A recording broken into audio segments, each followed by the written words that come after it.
Oromoo bilisummaa kan baastee qabdu already bilisa baasuuf kan deemtu Oromoo ishee kamidhaan jedhama. Noo gaddine noo dhukkuffanni sababa keessan. So no war. Stop the war. Priority number 1 for the people. Dhugaama ummataaf loltu taanaan, dhugaama ummataaf qabsooftu taanaan, dhugaama ummata bulshaa jirtu taanaan, ummata bilisa baasaa fiixaan baasaa jirtu taanaan sababa ummataa stop the war. Naayini nagaa qabna nu aadaa qabna. Mitire aadaa ummata qabuudha. Ilaafilaamee ummata qabuudha. Gadaa jennee isaa asirratti bokkisaa oollu kana kan sobaan gootuu himaa gadaa qabna miti. Aadaa qabna maaliif kun dhugaa ta'ee lafarratti ba'uu dadhabare? Isiniin maaliif bituu dide aadaan kun? Oromoo isa kamidhaa? Oromoo Taanzaaniyaa jiru moo Keeniyaa jiru? Oromoo biraatu dhufee moo Oromoo kootu? Oromoo ayyaanaadha moo kamiin? Which Oromo is it? I have 1,400 people here. An overwhelming majority of Oromo are sad just from the fact that you actually underestimated our well-being based upon your political schemes. We do not care for them as much as we care for our children, for our mothers. Stop killing Oromo people. Oromo ajjeesuun dhaabatu. No war. We're done with war. Priority number 1. We don't want war. Kanarratti walii galuun nurra eenyudha amma eenyutu abbummaa qaba isa jedhu irratti geenyeera. Kan kaleessa gaariidha iyyuu baga kana barre maayini abbummaan kan eenyuti? Abbummaan siyaasaa, abbummaan mootummaa, abbummaan qabsoo kan eenyuti? Abbaan eenyu? Saba moo namoota 100 hin guunnedha? Kan eenyuti mootummaan kun? Kan eenyudha qabsoon kun? Eenyuuf lolaartu, eenyuun bushaartu? No, priority number 1 in Kenya, governmentii keessan miti, transitionii keessan miti, qawwee keessan miti, mootummaa waan illee keessan miti. Priority number 1 is walajjeesuu dhiisaa uummata keenya gidduu irratti fixaa jirtu dhiisaa jenne. Mitiire? So, uummanni amma walitti dhufuutu irra. Akka sabaatti nuyi walitti dhufuutu nurra. That's it. Aangoo sabbaan barbaade haa fudhatu, aangoo sheerii haa godhanii, yoo barbaade barcuma tokko irratti wal bukkee wal hammatanii haa ta'anii, yoo barbaadan ground class waan hojjetanii wal irra ta'a. Dhimma keenya miti. Priority number 1, no war. No war. Walitti dhukaasuun, walirratti duuluun, walajjeesuun Oromoon dhaabbachuutu irra. Sababa keessan kaayyoo keessan 100 lafa kaa, it's going to be beneath what we are asking right now. Isa amma gaafachaa jirru kanarraa quxisuu malee hangafa ta'uu hin danda'u. Oromoon nagaadhaan jiraachuu isaarraa quxisuu malee hangafa ta'uu hin danda'u. Siyaasni keessan kamiyyuu kana daga. I don't mean to just, go on a rant here, but dhugaan kuni ifadha. Ani kana dura nama dhaabbatu namootuma xinnoo beeka.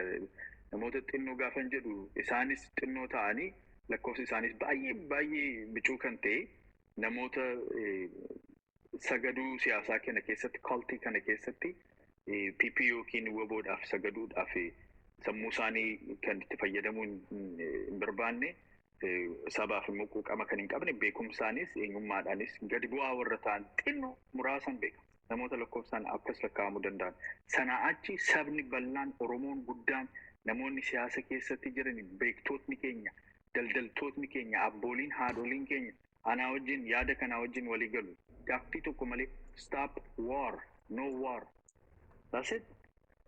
So, overwhelming majority hin barbaadu taanaan eenyu wajjin eenyuun bulchuuf egaa. Amma wal kakaasuutti deemna gaa jechuudha. Warri nu mootummaa keessa galuus hin barbaanne, warri PP keessas, WBO keessas, WBO keessas dhimma isaa hin qabaanne, siyaasa bulchuu, biyya bulchuu warra hin barbaanne, political party warri hin barbaanne kuni hojiin keenya tokkoffaa kan ta'u uummata saba kakaasna gama maal gochuu dandeenya. Isiniif akka hin bitamne, isin jalatti akka hin horine, isiniin akka bituu danda'u saba gochuutu nurra, wal barsiisuutu nurra jechuudha. Saba keenya barsiisne qabi gurrasaa qabi deebisiitii mari'atee hiikuu siid abbaan qabsoo, siid abbaan mootummaa jennee uummata keenya kakaasuutu nurra. Activism jechuun kana. Real activism jechuudha. Malee afaan abbaa siyaasaa keessaa fudhanii isa haqqisuun as dhufanii inni activismii miti. Inni kaadrummaa. Kan PPs ta'e, kan WBOs ta'e afaan hoggana keessaa fudhatanii akka simbirroo afaan irraa fudhatanii dhufanii asirratti haqqisuun that's not activism. Activism is what is right and good for the people actively pursue gochuuf hojjechuu jechuudha. Asirratti hojjechuutti fufnaa jechuudha. So siyaasni dhiifamaan akkasii uummata keenya nyaachaa hin deemu hin deebi'u. Deebi'anii mari'achuu turara. Gaaffii tokko malee deebi'anii mari'achuu turara. Igaadiin ni kadhannaa. Xalayaa danda'amu ni barreessina warra Ameerikaa Norway kana kadhannee maaloo walitti deebisaa jarri kuni waan nu hin barbaanne godhuu jenna. Isaaniin immoo clear and resounding voice itti dhageessisaa irra. Recording godhee nan baasa isa kanas. Clear and resounding voice. We do not want war. No war. Priority number 1, no war.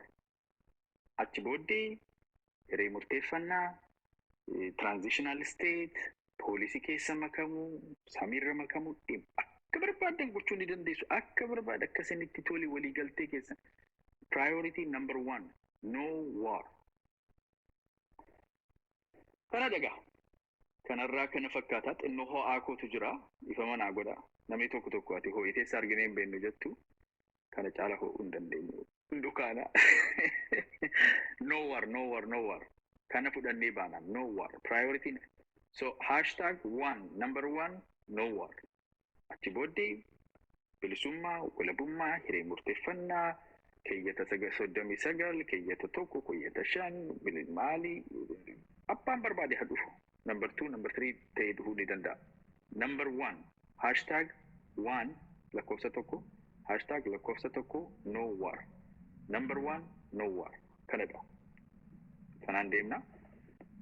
Nu Oromoon akka Oromootti kan WBO deeggarus, kan KFO deeggarus, kan ABO deeggarus, kan mootummaa deeggarus, kan PP deeggarus akka Oromootti gaafa isaaniitti dhufnu hunduma isaaniidhaan number 1, no war. Lakkoofsi tokkoffaan keenya, prioritiin keenya hunduma keessaniif. WBOdhaafis, ABOdhaafis, KFOdhaafis, BPdhaafis haaraanis ni uumama taanaan har'a yoo dhufu. Hunduma keessaniif number 1 requirement kan keenya, prioritiin keenya tokkoffaa. Tartiibni keenya kan tokkoffaa no war. Achi booddee ni haasofna. Achi booddee kamtu Oromiyaa baasaa, kamtu nu ta'a, Itoophiyaa wajjin akkam jiraannaa, Sudaan wajjin akkam jiraannaa, seenaa akkamitti barreessinaa, afaan akkamitti barannaa, mootummaan keenya maal fakkaataa, waliin jiraannaa, ni folloqnee biyya taanaa, bulshinaa. Conversation eebbaa barbaanne gochuu ni dandeenya. Lakkoofsa tokko garuu ta'uu hin danda'u conversation sun. 2 ta'a, 3 ta'a, 4 ta'a, abbaa barbaade haa ta'u. Lakkoofsi inni tokkoffaan no war. Nu waliin dhiitnu. Nu waliin ajjeesnu. Qaaniidha kun qaanii caalu. Ofii keenya asirratti baanee UNESCO irratti amma gadaa jennee reejistarii gochisiisnee irraa ilaafilaamee qabna, safuuf laguu qabna, kana qabna jennee haasofna. Asiin immoo dhufnee qaanii argina jechuudha. Abboomamuu sabaa barachuutu irra siyaasni Oromoo. Sabaa abboomamuu kan keenyadha. Qabsoon kan keenyadha. Mootummaan kan keenyadha. Maqaa keenyaan bulshaa, maqaa keenyaan qabsaa'a. Namoonni tokko gaafa mootummaa keessaas qabsoo keessaas gaafa uummataan akkas gadi godhanii haasawaan nan argaa tokko. Sinirraa akkasii maali? Who are you? Eenyu faayitii goota? Eenyu administarii goota? Eenyu dirsaa goota? Who are you? Akkasiin dubbatamu. Kan keenyadha qabsoon. Kan keenyadha mootummaan. Kan uummataati, kan sabaati. Nu hoggantu malee nun bittamu. So, ammas number 1, no war, we do not want. Twitter irrattis ni dhufa. Isa goonee share goona, number 1, no war goonee repost goona, United Nations Mali plead goona. Go back to the table. Number 1, no one. Our primary purpose and requirement for the Oromo politics is that there shall not be any war in Oromia between 2 Oromo entities that strive to serve the Oromo people with their political agenda. Put down the guns. Number 1, put down the guns. Then let's talk. Canada, akkas goonee gaafa qabannu maal akka ta'u ni argina. Maal seetanii arrogaansiin amma namni tokko sasir jalaa kan barreessu arrogaansiitu jira. Arrogaansiin gama tokkoon qofa otoo ta'e immoo at least gama tokko dhaabbannee lollatudha. Arrogaansiin gama lamaaniin iyyuu jira. Kanadha. Arrogaansii cimaatu jira. Abbummaan qabsoo, abbummaan mootummaa kan eenyu akka ta'e irraanfachuu fi tuffachuun argaa ilaalaa jirra waan ta'eef kan keenya akka ta'e uummanni Oromoo dammaquutu irra akka kaasuutu nurra. Resistii warri godhan eenyu fa'aa akka ta'ani beekna.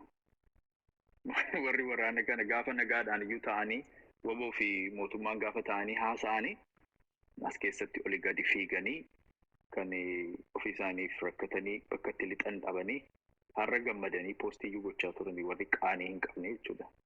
Walakkaan isaanii saba biraarraa Oromoo keessatti makamaniis kan jiraatanidha. Sirriitti kan yoo moggaafamanis sirriitti hin moggaafamne afaanuma beekaniif dhufanii warri nu jiqan jiru garuu isaan xixinnoodha. Xixinnoodhaaf immoo guguddaa hin dubbannu warruma guguddaatti haasaa irrama. Eenyudha mootummaan kan eenyuti? Kan kooti moo kan sabaati moo kan keeti? Kan personaaliidha? Kan kuma tokko hin guunne kan isiniidha moo kan keenyadha? Qabsoon kan eenyuti? Kan warra as jirtan achi jirtan kan warra meeshaa qabattan ijaarraa keessa jirtanidha moo qabsoon kan uummata Oromoo bal'aadha? Isa adda baafachuuf deemna. Isas kan itti adda baafannu ulaagaa tokko qabna. Oromoon ulaagaama tokko qaba hunduma keessaniif. Priority tokko qabna. Requirement tokko qabna. Number 1, no war. Achi siyaasa keessanitti fufuu dandeessu.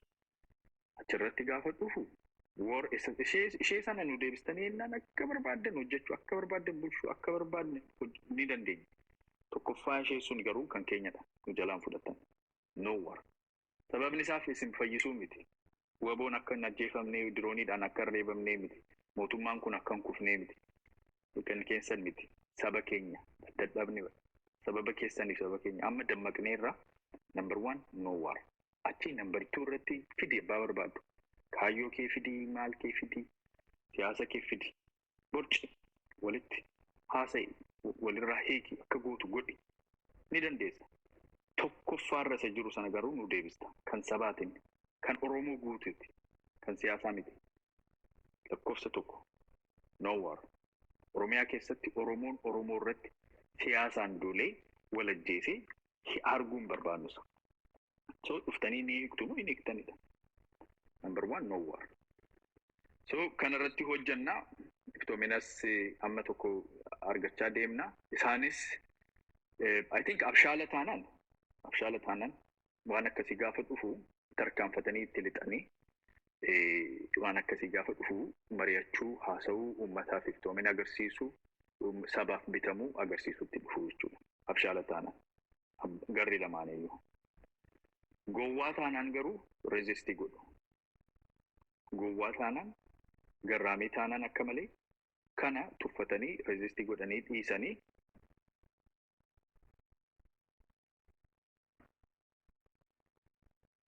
baroodanii irraa qabbanaa akkas goonee hojjenna yoo jedhani gowwummaa isaaniiti dhabamuu isaaniis ta'uu ni danda'a. Uummanni Oromoo hin dhabamuu isaaniif jedhani.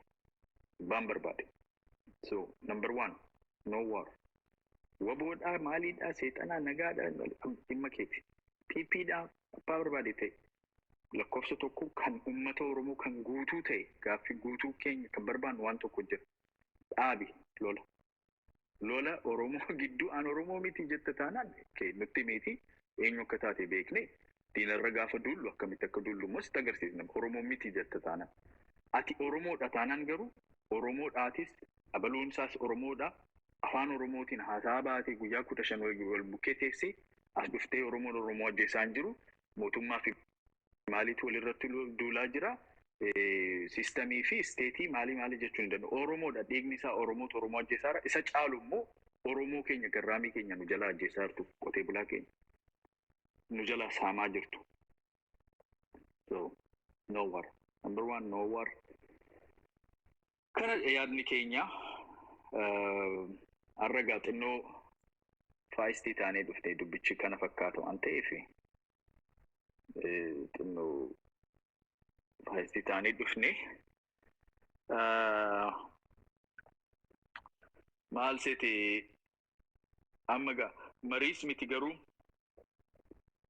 namootuma gubbaarra jiran namoota afuran gashaa namoota afur wajjin nagaama wal gaafannee maal isaan akka jedhanii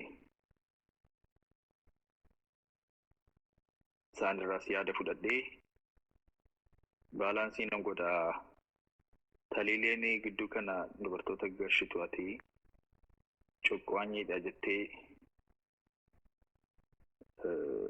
warri gubbaa jiran egaa namoonni injijjiirame listiin isaa kan sedhibu.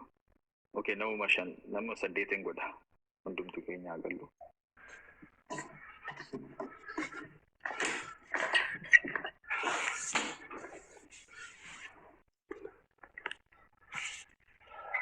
Akkam nagaa keessanii? Ayyaana akkam nagaa galata waaqa. Baga jiraatti. Baga jiraattan. Caffeedhaa kun? Caffeedha. Yoo obbo Caffee. Okay. Guutee. Caffeedha. Warraas jirtan wajjin yaada keessan isinirraas fudhachuu nan barbaada. Maayikii keessan anatu cufa banaa taanaan rakkinni jiru gargaarsa walii goona. Obbolummaan maayiniree kanan goonu taanaan. Obbo Caffee maayikiin kan keessantu jalqaba banaadha. Baga nagaan dhuftanii gara mana kootti kanaan duras gashuu barbaadee hin dandeenye. Mana keessanitti garuu. Fayyaa Yaa baga nagaan dhuftan. Fayyaa ta'e ulfaadhu ayyaana kiyya muduraas dhufee seenu yaadeetiin karaan deemaa ture natti tolle nami joine. Okay. Yaadni ati haftee hundi yaada bireedaa yaada gaarii kaaftaa. Keessattuu har'aa kun yaada hedduu madaala Oromoo hundaa kaasu. Uummanni keenya kun yeroo dheeraadhaaf lolaadhaa jira. Lola kan namni ni hifataasi ni dadhabaasi. Dhugaa dubbachuudhaaf marii araaraa tamma farqaa kanaa kana abdiidhaan zaabarree eegaadhaa turre warri mootummaadhaatii fi warri wallee waliif galanii jennee eegaa turre. Uummata Oromoodhaa guutuudhaa midheessaa cabxee abdiin muramtee waan kana irra hedduu hawaasa keenya keessatti hin beekamu. Yaadni amma kaafte kun yoon uummanni Oromoodhaa gara hundaa lolli Oromiyaa keessaa haa dhaabbatu lolan barbaannu yoo jee kun garee hundarrattuu dhiibbaadha fidaa jeetiin amana. Murteessaan hawaasa keenya. Dhugaa dubbachuudhaaf lola Oromiyaa keessaa tokko keessatti kamiidhamu hiyyeessa Oromoodhaati, qotee bulaa Oromoodhaati, dubartii Oromoodhaati. Lafa lolli irratti hunda keessatti miidhaan uummataaf, daa'immaniif.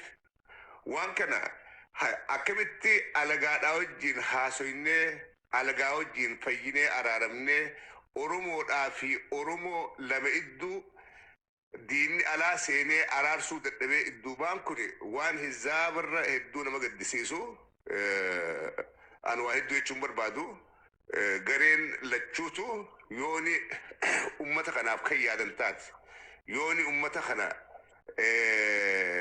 jijjiiruudhaaf kan qabsaawaa jiran taate garee mootummaatis warri gaara jirus waan kana ifaa ifatti osoo maddiin deemne osoo ni garee siyaasaan qabanne dhugaa walitti himnee ummata Oromoodhaatiif lolli gahee jira. Enough is enough. Gahee jira. Waan kana dhaabbadhaa jechuu danda'uudha qabna. Wallaa yaada eebbifamaa yaada gaariin as baate si wajjin jira si wajjin dhaabbadhaa ayyaana keenya fayyaa ta'e ulfaadhu. Fayyaa ta'e Caffee keenya baay'ee appreciating godha means a lot.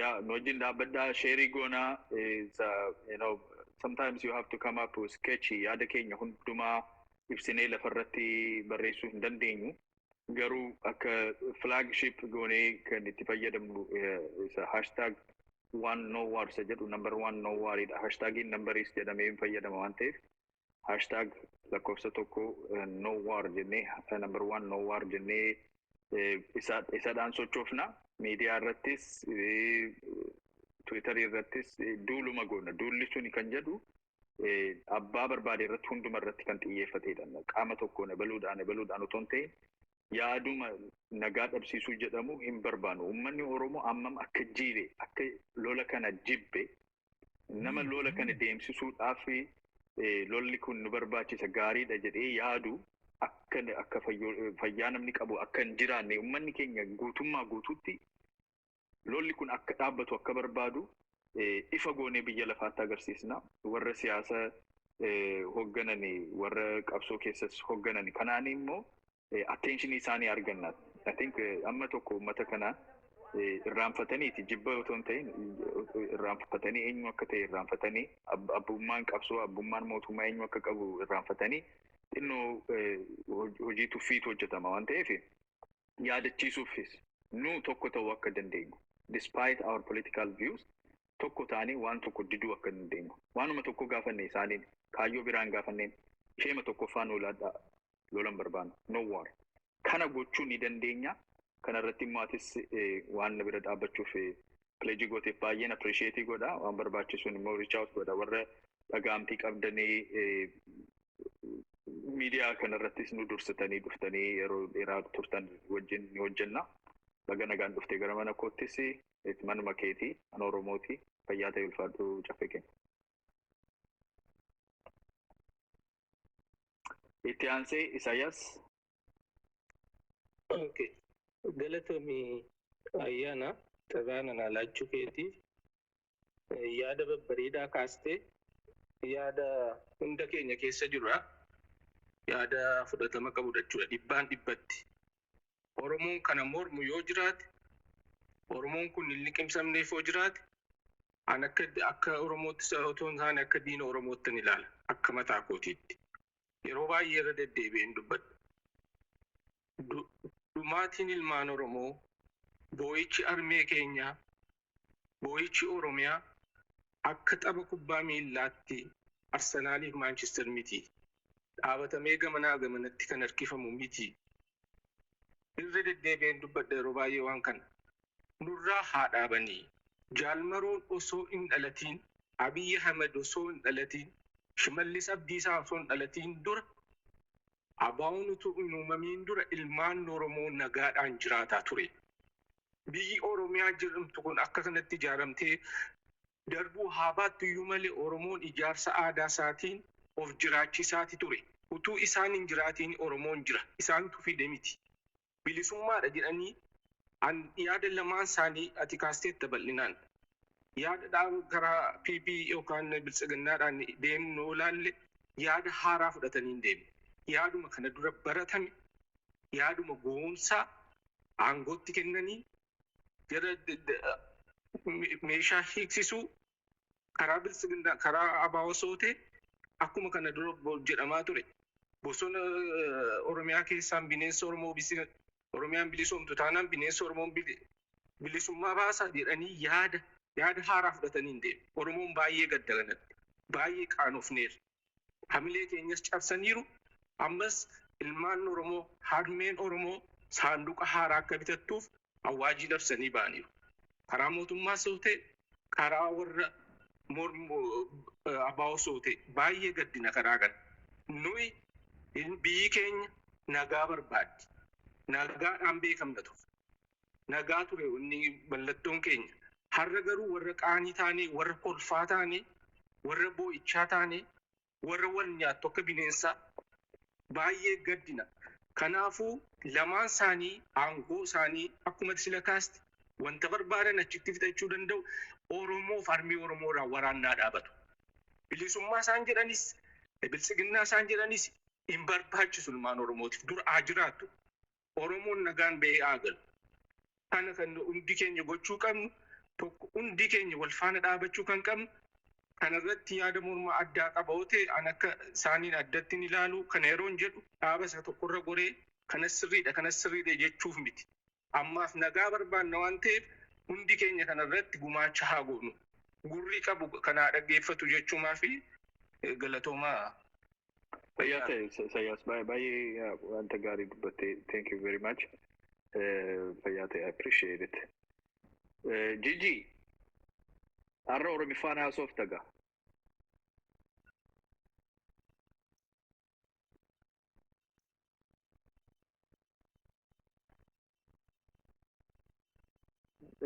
At least ishee jedhe at least hin barattamu gidduu kana piroojeektii irra jirran beekanii namni baay'ee.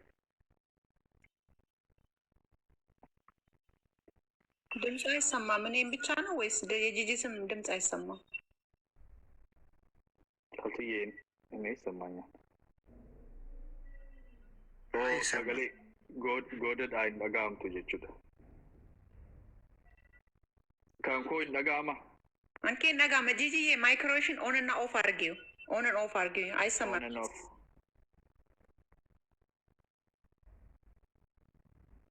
Dhaga'amaa jira garuu No, gubbaarra warra jiraniif ni dhaga'ama. Kan koo ni dhaga'ama.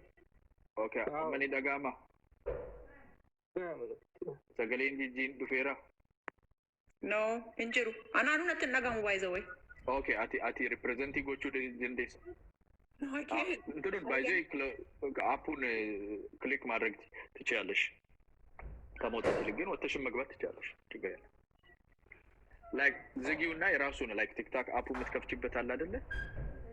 እንደዚሁ እንዳለ ጀስት ወደ ላይ ስዋይፕ ስታደርጊው እኮ ይሄዳል ስክሪን። ከዛ አፑን ክሊክ አድርጊው ትመጫለሽ ተመልሰሽ። ኦኬ አመኒ ደጋማ ጫልቱ No. ሄደሽ ተመለሽ። Usamim Gigi. ኦኬ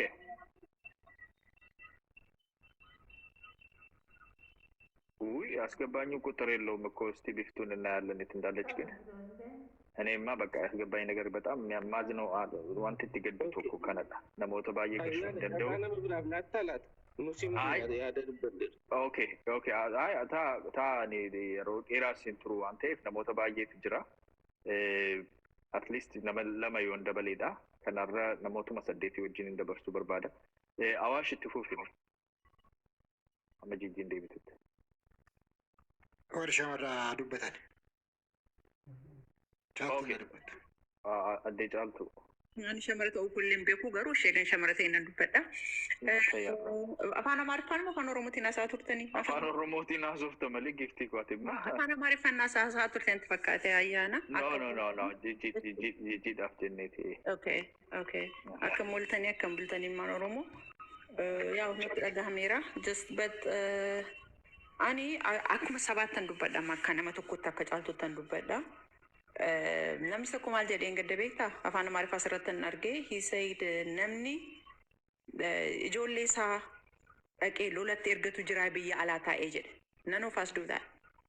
Argitanii namni haadha isaatiin abbaa isaatiin dhaqee naa lolii han jedhu hin jiru. Garummoo ibidda harka nama biraatiin qabachuu barbaanna.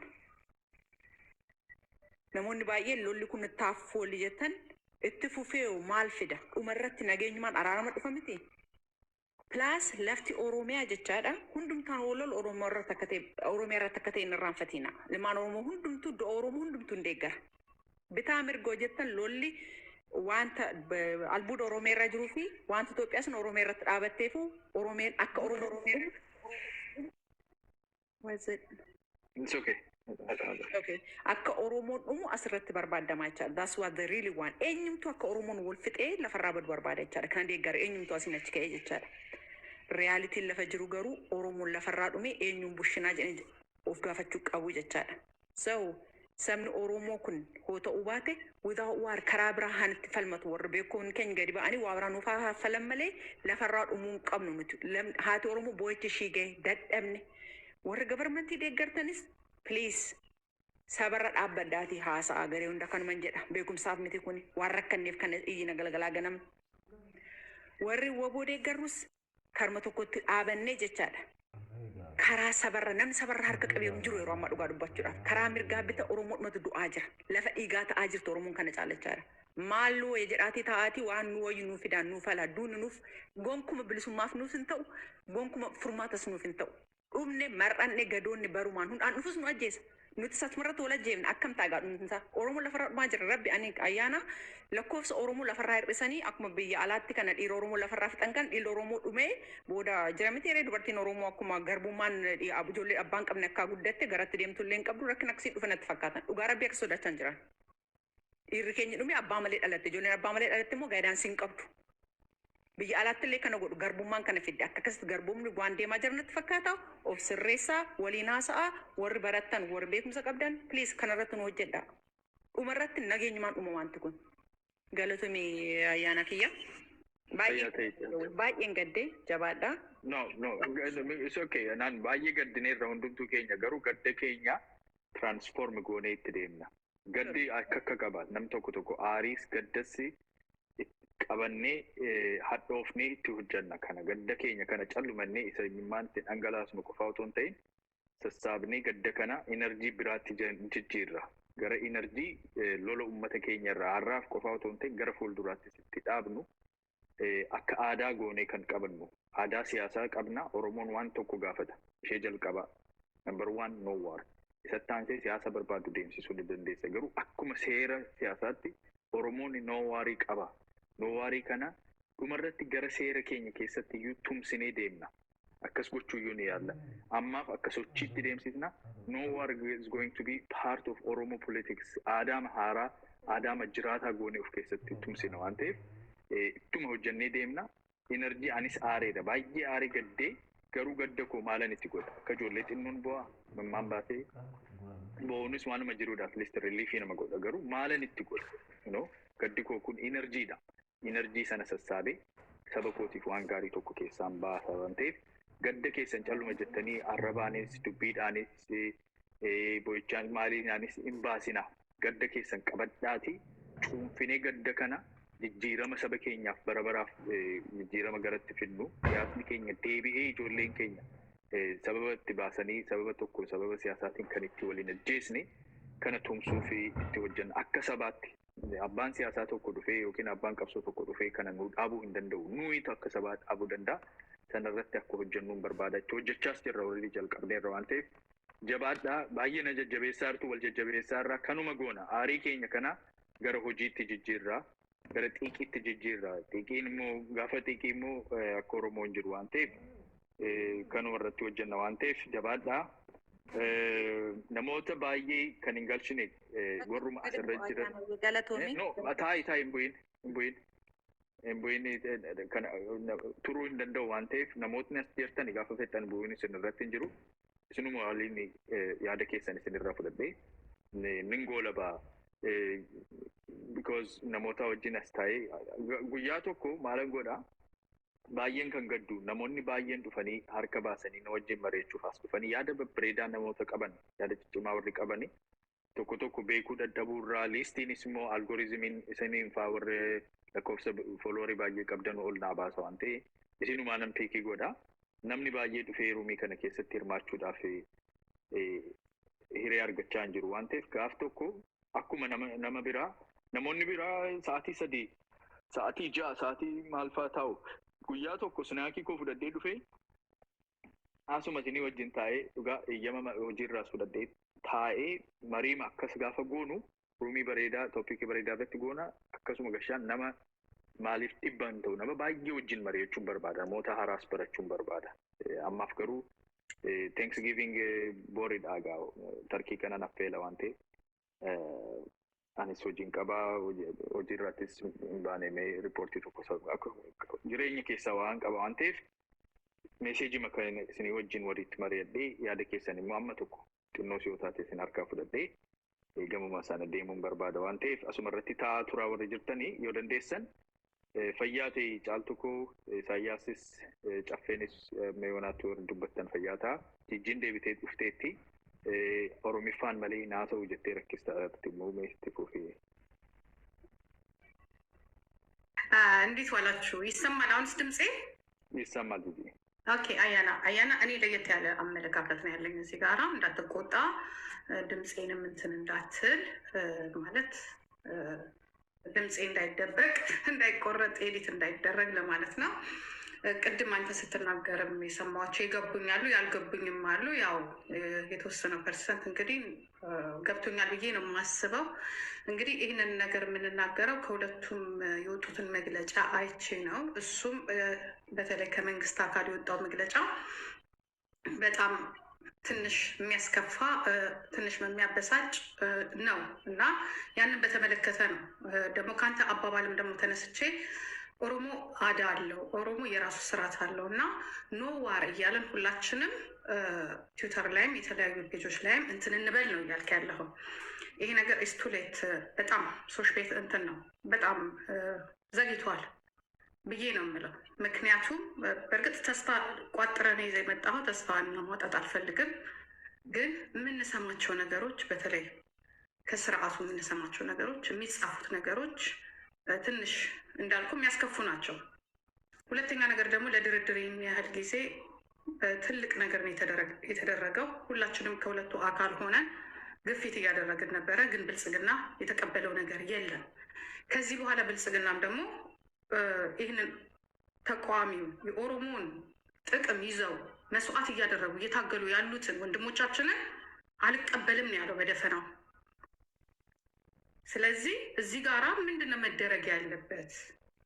መንግስት እርምጃ ሊወስድ ተነስቷል። ኖ ዋር ስትል ወይንም ደግሞ ኦላም ሆነ ሰይጣንም ሆነ ብልጽግናም ሆነ ማንኛውም አካል መሳሪያ ያውርድ ብለሃል፣ በኦሮምኛ ማለት ነው።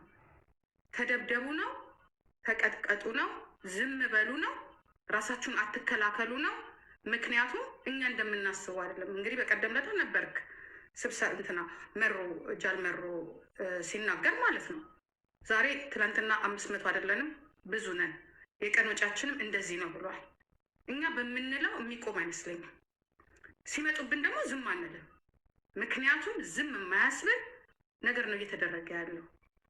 ባይሆን ማድረግ ካለብን እኛ ወይም መዝመት ካለብን መንግስት ላይ ነው።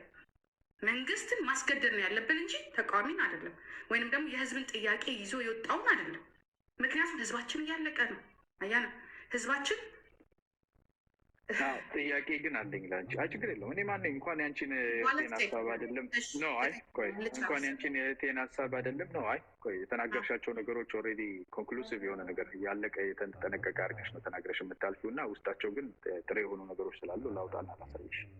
አንደኛ አሁን መንግስት የሚያደርገውን ኦልሬዲ ታጠቀ ትልቅ ኃይል ስላለ በቦላ በኩል መሳሪያ የሚባለው ነገር ይሄ ኦልሬዲ ቱ ሌት ነው ካልሽ፣ መንግስት እንግዲህ አልታጠቀ ኃይልም የሌለው ከኦላ ያነሰ እንደዛ ማለት ያለ ቆይ አልሻላልኩሽም እንጂ ምን ነው ስሜት እንጥላ አይደለሽም አይደለ? አላልኩም። አረፍተ ነገሩ እንዲጨርስ ስላልፈቀድሽ ነው እና ረጋ ቀስ ብዬ ነው የነገርኩሽ ያለው። መንግስት ያልታጠቀ አቅም የሌለው ከኦላ ያነሰ መሳሪያ ከኦላ ያነሰ ታጣቂ ከኦላ ያነሰ እንትን ያለው ቴክኖሎጂ ያለው ሆኖ ሳይሆን እንደውም ከዛ የሚበልጥ ነው ያለው ማለት ነው። በኃይልም ባንኩም ታንክም ያለው ባለፈው እንደውም ጠቅላይ ሚኒስትሩ ሲናገር ለፕሮጀክት ራሱ እስከ 10 ቢሊዮን ዶላር የሚሆን አለን እና የባሰ የህልውና ችግር ከመጣብን እሱን ሰስፔንድ አድርገን 10 ቢሊዮን ዶላር ዋር አፓራተስ ቢልድ ማድረግ እንችላለን የሚል ነው። ኦላም ደግሞ አሁን በቀደም በጣም ሰርተናል፣ ትልቅ ነን፣ በቀን 1 ሚሊዮን እንደዚህ የምናወጣ ትልቅ ኃይል ነን ብሏል። ኦኬ፣ እነኚህ ትልልቅ ኃይሎች ናቸው። እነሱ የሚደባደቡ ቢሆን እኮ እኔ ችግር የለብኝም፣ ተውላቸዋለን። ግን አሁን ቱሌት ብዬ የምተወው አይደለም።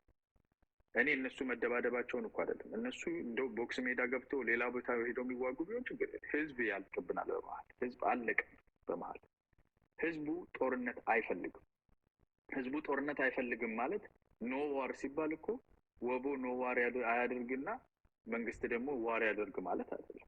ኖ ዋር ማለት ማናቸውም የዋርን እንትን ያቁሙ ማለት ነው።